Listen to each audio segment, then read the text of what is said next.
Está começando agora mais uma edição do podcast. No programa de hoje vamos discutir como a evolução dos indicadores produtivos vem aumentando a previsibilidade e a eficiência do sistema de produção, da granja ao frigorífico. Para me ajudar com esse tema, tenho a honra de receber aqui Neviton Hector Brum, gerente de produção da Grosseries Peak, e Rosiel Cavalcante, da equipe de serviços técnicos e validação de produtos. Neviton, Rosiel, sejam muito bem-vindos. Obrigado, uma satisfação estar aqui. Obrigado, prazer todo meu. A genética ela vem contribuindo muito fortemente para a evolução de indicadores, seja de reprodução na linha de fêmeas, de crescimento, resiliência. Eu queria trazer essa discussão mais para um recorte granja frigorífico. E aí a pergunta como a evolução dos indicadores produtivos vem transformando a produção em algo mais planejável, mais organizável, e quais são os impactos desses benefícios na parte econômica e produtiva? Rosiel. Eu acho que quando nós falamos de previsibilidade, a palavra é acurácia, né? Então, quando a gente tem uma base genética grande, a gente consegue expressar esse potencial nos animais, e a acurácia você consegue ter uma uniformidade maior desse plantel, você consegue ter previsto um crescimento desse plantel, e isso vai acarretar em vários benefícios, desde você formular uma nutrição corretamente até você prever o momento ideal de abate. Certo, você está falando então de melhor planejamento, mão de obra, ração, espaço, retirada, basicamente isso. Praticamente isso. E Neviton, como é que você vê essa questão? Complementando o que o Rosiel colocou, nós, na minha visão, a gente vê uma transformação muito forte da nossa suinocultura nacional. Desde o proprietário, o produtor, investindo mais em tecnologia, se profissionalizando, olhando para o negócio como um empresário de fato, e não como um produtor rural. E isso traz desde melhorias na parte de gestão, investimento em pessoas, em instalações, equipamentos. Então está modernizando essa suinocultura, e isso com certeza traz uma previsibilidade maior, que é o ponto, mas também torna com que a variabilidade ou a variação, seja de produção, o desempenho, ele seja menor. Certo. Profissionalização mais tecnologia quer dizer um melhor uso do sistema, giro, ocupação, fluxo, faz sentido? Assim, Rodolfo, eu acredito que faz sentido, sim. Até nas nossas visitas técnicas a gente acompanha muito, o produtor sempre procura um alvo, né? Então, qual que é o normal de uma variabilidade de peso a nascimento, qual que é o normal da variabilidade de saída de creche. Então a gente precisa ter um alvo. A gente sabe, como eu já mencionei anteriormente, que a acurácia, você vai ter uma repetição desse fenótipo expresso nos animais num maior percentual. E com isso você consegue ter uma uniformidade maior. Mas é claro, nós estamos falando o finalzinho, é o produto final. E o produto final ele tem vários efeitos que vão ou prejudicar ou vão beneficiar para você lograr êxito no final desse todo esse processo. E a questão dessa evolução e de redução de perdas, assim, por exemplo, menos refúgio, menos variação, menos retrabalho, como é que é isso na prática? Existem 2 pontos. Primeiro, quando a gente fala de variabilidade, existe um próprio efeito matemático. Se você tem mais robustez nessa progênie, você tem animais que eles são mais resistentes. Por serem mais resistentes, você tende a ter animais crescendo de forma mais uniforme, e com isso você consegue ter uma previsibilidade, uma uniformidade muito maior. Esse ponto eu acho que é um ponto importante, porque quando a gente tem um perfil de crescimento e uma robustez dentro do plantel, você consegue realmente ter uma uniformidade maior.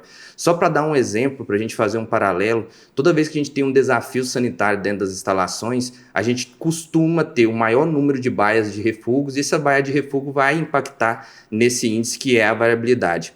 A gente tem um pouco de dificuldade de conversar com a indústria para entender o quanto que você tem de valor econômico em alguns índices dentro da indústria. O que eu posso dizer para você, Rodolfo, já abordando o ponto de vista genético, além da acurácia, a gente tem colocado valor no que nós chamamos de ponto de índice genético, todos aqueles pontos que realmente são valorados dentro da indústria, né? Como o rendimento de cortes, como o próprio rendimento de carcaça, e essa uniformidade sendo maior ou menor o ganho econômico da indústria, a genética está alinhada a isso. Esse foco, né, Everton, da genética na qualidade da carne, na uniformidade da carcaça, é algo que vem se desenvolvendo rapidamente assim, e intensamente nos últimos anos, né? Sim, o melhoramento genético ele vem justamente para atender essas tendências que é o mercado que define, né? O consumidor que define. Mas eu queria pegar o comentário aqui do Rosiel, tem um ponto importante aqui. Olhando para dentro na produção, não na indústria ainda, mas elas se interligam fortemente. A indústria vai determinar qual que é a demanda que ela precisa e em cima disso o produtor define seu produto para atender essa demanda. Então, a produção ela tem que começar qual que é o mercado que eu vou atender. E em cima disso você vai definir sua produção e principalmente o material genético que eu vou utilizar para atender essa demanda da indústria. Então, aqui um ponto básico, mas que ele tem tudo a ver com o nosso assunto de hoje. Eu não posso fazer vários tipos de cruzamentos porque eu vou ter produtos diferentes lá no final. E essa minha variabilidade vai aumentar imensamente. Nós, a Grosseries Peak, alguns anos atrás, criamos a categorização de índice, seja na parte para quem adquire machos, que é o CBV Max, né, que nós temos a categorização, como também na parte de genética líquida. Por que fizemos isso? Parte disso é por uma questão de ponto de índice tem seu valor e a gente poder também remunerar ou cobrar em cima disso, porque tem um retorno para o produtor, para a própria indústria.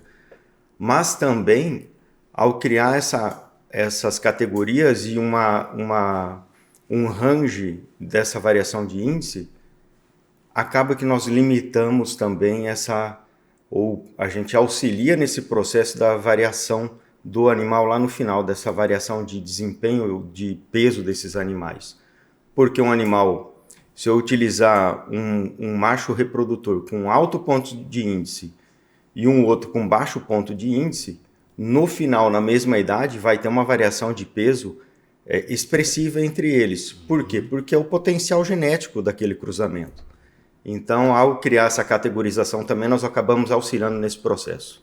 Muito bom, né, Everton? E para terminar esse tópico previsibilidade, assim, qual que é o impacto econômico dessa evolução, previsibilidade, assim, seria no custo por quilo produzido, na eficiência operacional, na menos penalidades? Como é que vocês poderiam posicionar esse tema? Eu acredito que, acho que é até um desafio para nós, né? A gente está acompanhando de perto essa evolução, porque baseia da gente ter uma previsibilidade desde o dimensionamento, tá? Das nossas granjas, das nossas instalações, até o que nós conseguimos realmente entregar e atender a demanda do consumidor.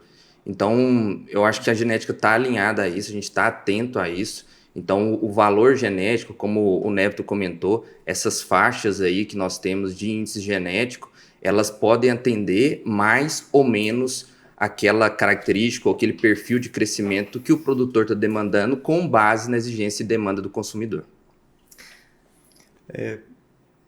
Minha visão, o Rosiel está certo neste ponto, mas veja só, nós estamos por uma suinocultura cada vez mais estável, mais profissional, com a variação de mercado menor, embora ela vá existir sempre, e com isso nós tendemos no negócio, a partir de qualquer negócio, que ele fica mais estável, mesmo se mantendo rentável, a tendência é você ter uma margem mais estreita de rentabilidade. Então, essas variações que nós estamos falando aqui, parte dela, né, nós temos que nos assegurar de ser o mínimo de impacto possível para não comprometer meu lucro final. Nisso, se estende toda a cadeia. Então, a própria indústria, o mercado vem na sua tendência, o consumidor vem na sua tendência de consumo, a indústria vai adaptando seus produtos para atender essa demanda e traz isso a nível de campo. E aí nós estamos experimentando nos últimos anos uma mudança, eu diria, brutal na nossa cadeia produtiva. Por quê? Se nós pegarmos há poucos anos atrás, 10 anos, 15 anos atrás, o grande mercado consumidor nosso de sudeste do país, né, do mercado consumidor, ele demandava uma carcaça mais leve, um animal de abate bem mais leve. Eu estou falando aqui de animais de peso vivo de 100, 110 quilos. E hoje nós já estamos numa realidade de 125, 130 quilos de peso vivo ao abate. Tendo algumas indústrias, alguns locais já abatendo animais mais pesados, experimentando animais com 140 quilos de peso vivo. Então, assim, é uma adaptação de toda a cadeia. E à medida que você vai experimentando carcaças mais pesadas ou animais ao abate mais pesado, a própria indústria, para ter padronização de cortes, não ter uma variação lá para o consumidor e não comprometer o produto dele na gôndola, ele estabelece um range de peso ao abate menor, mais estreito. Então, nós temos que nos atentar, nós como produtores, tá? Me colocar no lugar do produtor, a adotar procedimentos, mecanismos para atender essa demanda. Por quê? Porque o frigorífico ele vai remunerar em cima disso. Está dentro do range, ele vai pagar o valor acordado. Fugiu desse range, ele começa a penalizar de alguma forma, ou se não penalizar de forma econômica, acaba que em um determinado momento você está correndo o risco de não conseguir dele, não comprar, não fazer mais aquisição do seu animal. Então é algo que nós temos que estar cada vez mais atento, olhar para estratégias e atender esse mercado da melhor forma possível. Você tocou num ponto importante que eu gostaria de aprofundar com a colaboração do Rosiel e sua também. A genética vem permitindo abater animais a pesos mais elevados, 140, o Neverton falou. Como é que esse assunto se insere nessa discussão aqui? Rodolfo, primeiro a gente tem um efeito que ele é até um efeito matemático, né? Então, a gente avalia praticamente por coeficiente de variação, de acordo com que você vai aumentando a média, a tendência é que você tenha um coeficiente de variação menor, primeiro ponto. Mas acho que o Neverton foi bem feliz nas colocações dele. Então, o que nós precisamos, quais são as condições mínimas para a gente poder elevar o peso de abate? Acho que o primeiro ponto é você ter uma genética que consegue fazer uma manutenção de taxa de crescimento elevada, mesmo com a idade elevada também. O que nós temos de perfil de crescimento, um perfil de crescimento mais tardio, e a gente observa isso. Por que a gente precisa desse perfil de crescimento tardio? É basicamente porque o nosso custo de produção pesa muito a parte nutricional. Se nós tivermos uma progênie que ela seja muito precoce, ela vai crescer rápido, vai aumentar bastante a capacidade de consumo e ele não vai fazer a manutenção dessa eficiência dentro do sistema. Então, a manutenção da eficiência no sistema, ela exige um perfil de crescimento pensado em um abate mais pesado. E isso a gente tem visto a campo aí, que nós temos produto específico para isso, um produto que realmente ele consegue se diferenciar cada vez mais da concorrência quando nós colocamos a peso elevado. E aí, só complementando o que o Neverton mencionou, assim você tem duas faixas de penalização no frigorífico normalmente.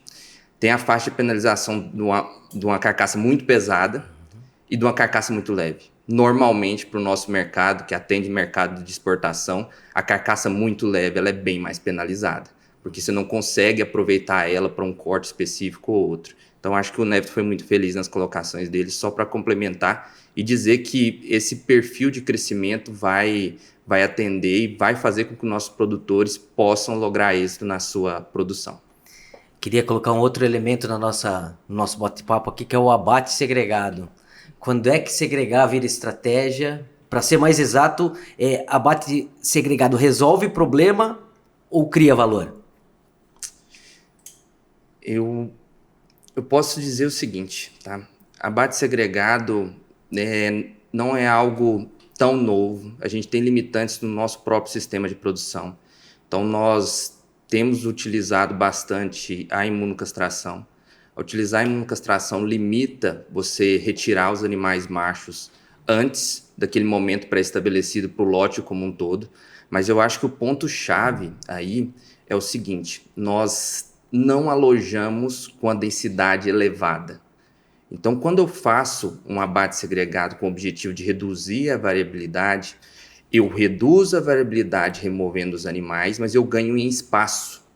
E como a gente já aloja com um espaço mais elevado, acaba que você não tem um ganha-ganha. Você não ganha em espaço e ganha em variabilidade. Você normalmente ganha só em variabilidade. Só que eu estou colocando entre aspas, porque eu não sei o quanto vai ser remunerado por essa variabilidade atender bem mais, tá? Então, se a gente for comparar com um sistema norte-americano que tem os toppings, tem as retiradas, 2 a 4 retiradas de forma antecipada, mas você tem um alojamento muito mais adensado. Então, com isso, você consegue ter 2 benefícios, não apenas um benefício. Então, hoje a gente tem feito algumas validações, principalmente na parte das fêmeas, que não vai ter esse problema da imunocastração de forma geral. Tem alguns clientes que estão utilizando imunocastração em fêmeas. Mas nas fêmeas, nós tivemos uma redução de 2% no coeficiente de variação, com a retirada de 25% das fêmeas uma semana antes do abate previsto. Então, é um valor expressivo, sim. É uma ferramenta que pode ser utilizada, mas a gente tem umas limitantes no nosso próprio sistema. Neverton, em quais cenários, então, o abate segregado faz sentido? Eu acho que não tem uma resposta única para isso, tá, Rodolfo? Cada um tem sua realidade. Certo. Então, olha para a sua realidade, faça uma análise de qual que é essa variação, porque, vamos lá, nós estamos lidando aqui com animais vivos e é fisiológico.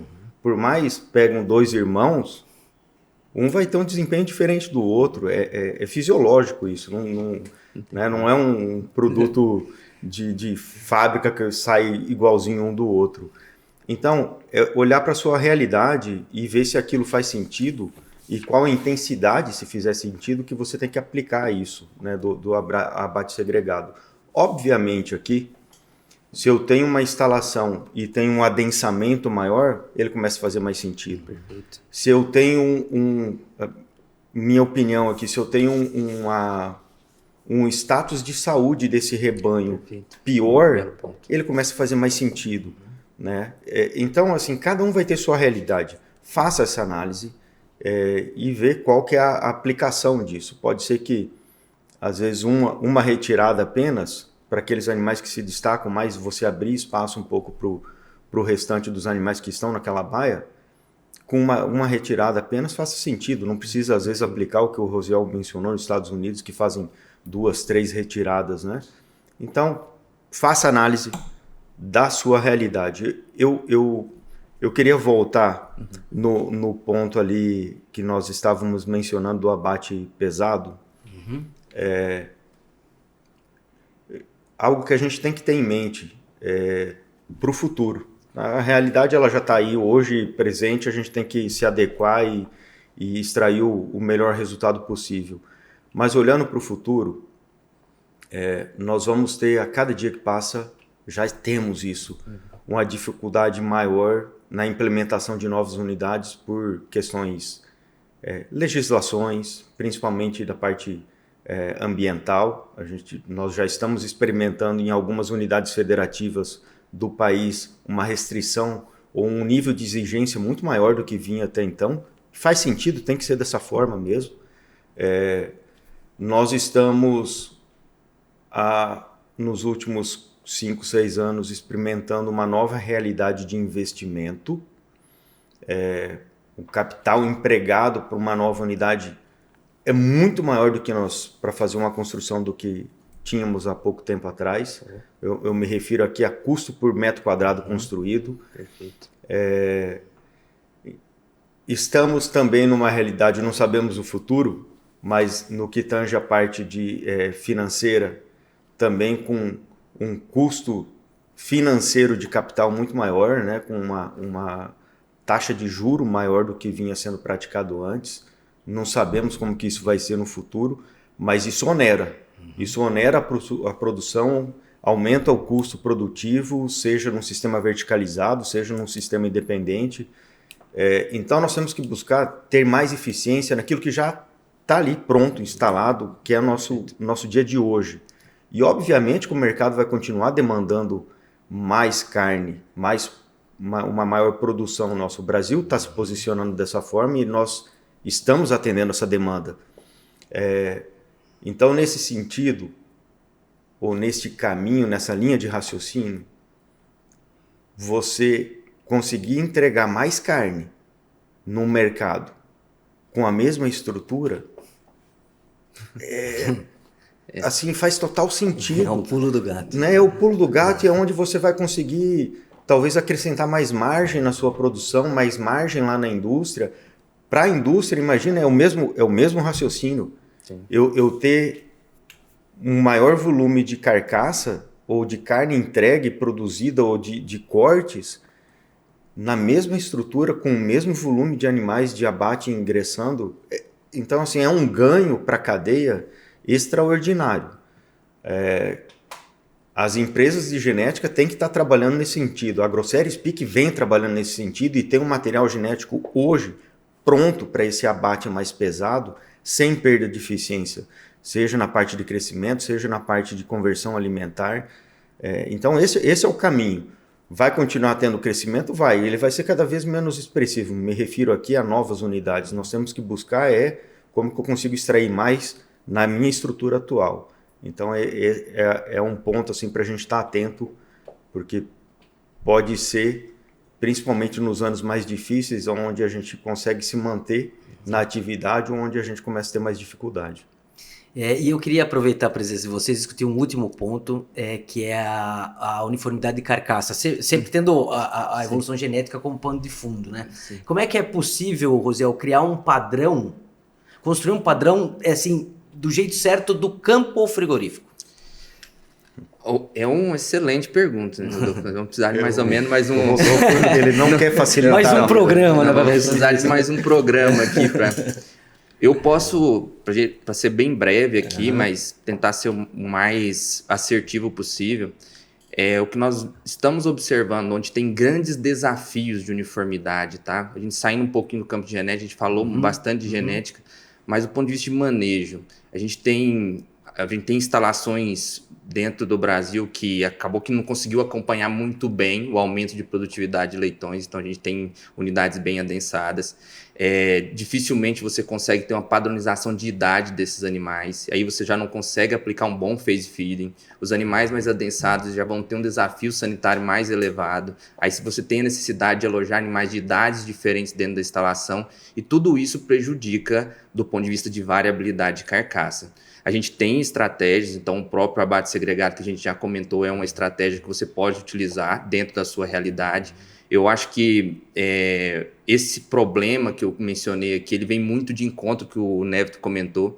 Eu lembro que quando eu comecei a trabalhar dentro da Grosseries, há uns 10 anos atrás, nós fazíamos cálculo de diária do suíno. Quanto que custava o dia do suíno dentro da instalação, considerando a taxa de juros do momento, a gente estimava em torno de 5 centavos.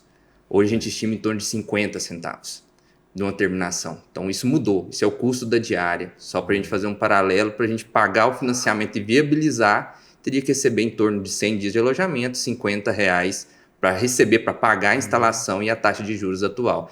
Então assim, por isso, talvez que muitas das vezes o cliente não consegue acompanhar essa produtividade, impacta na variabilidade, e isso... Vale a pena o investimento, se o seu foco hoje é reduzir a variabilidade de carcaça, vale a pena o investimento em mais instalações, conseguir aplicar um phase feeding. Se você tem idades diferentes dentro da instalação, dificilmente você vai conseguir aplicar o programa nutricional. Então tem várias frentes aí, eu que estou a campo na parte de atendimento técnico, e eu vejo essas oportunidades como umas oportunidades nos locais onde tem o maior nível fora do que nós traçamos como meta. A gente sempre tem um número em mente, né? O número em mente é quando nós temos uma variabilidade de carcaça em torno de 10%, 9% para o nosso cenário nacional, dificilmente você vai mudar algo no sistema que você vai conseguir reduzir disso. Mas se você tiver 14%, 15% de variabilidade, chegar nos 12%, que é um cenário ok dentro da média nacional, essas estratégias são realmente positivas. Uma última pergunta para vocês é: a genética ela elevou o potencial, cabe ao sistema capturar esse valor. Se vocês tivessem que dar uma mensagem final baseada em tudo que a gente discutiu aqui para o nosso público, qual seria? Quem começa? Vou deixar o Neves que eu acabei de falar. Eu acho que o ponto inicial de tudo para a cadeia é qual mercado eu vou atender? Perfeito. Aonde eu vou entregar? A partir daí, então é uma conta de trás para frente. A partir deste ponto eu começo a desenhar tudo até o início. Então, no início da nossa conversa eu mencionei que o nosso suinocultor ele tá com uma visão empresarial, é muito disso. Mudou essa visão, essa organização da cadeia, se profissionalizou, amadureceu. Então, hoje, dificilmente você tem um investimento, um crescimento na suinocultura sem ter essa visão, sem ter já acordado qual que é o caminho, aonde eu estou entregando esse produto, quem que eu vou atender. Essa é uma grande mudança. E isso é bacana a gente estar vendo agora, por isso que eu mencionei que nós vamos ter, a cada ano que passa, vai ter variação de mercado, momentos mais difíceis, mais lucrativos, mas essa variação, esse impacto, ela vai ser cada vez menor, porque o sistema, a cadeia, ela amadureceu muito nesse sentido. Então, a minha sugestão e opinião é: defina quem você vai atender. A partir desse ponto, você começa a desenhar o restante do processo. Perfeito, Neviton. Eu acredito o seguinte, como mensagem final, acho que para a gente finalizar toda essa discussão, eu acredito que é o seguinte: o produtor, além de tudo que o Neviton comentou, que tem que realmente ele ter bem definido qual que é a estratégia que ele deve traçar, ele saber que a genética ela tá bem atenta a esses pontos, sabe? A gente tá bem atento nisso e do ponto de vista o que o produtor deve começar, ele deve otimizar os recursos que ele já tem. Muitas das vezes a gente chega com uma ideia ou chega com uma possibilidade que vai angariar um investimento muito elevado, mas dentro do que ele já tem, otimizar os recursos que ele já tem, com base técnico-científica para poder seguir, e sabendo o que ele precisa, eu preciso de um abate mais elevado para otimizar a indústria, eu preciso não ter ociosidade industrial, que foi mencionado, eu acredito que realmente ele vai estar no caminho certo, otimizar os recursos que ele já tem. Muito bom. Neviton, Rosiel, gostaria de agradecer a presença de vocês, a participação, o tempo. Achei que a interação de vocês enriqueceu muito o conteúdo proposto. E já de antemão deixar um convite para que voltem para cá para discutirmos outros temas. Claro. Muito obrigado, espero ter contribuído de alguma forma. Claro, e obrigado. Essa edição do podcast vai ficando por aqui. Um abraço a todos vocês e até o próximo programa.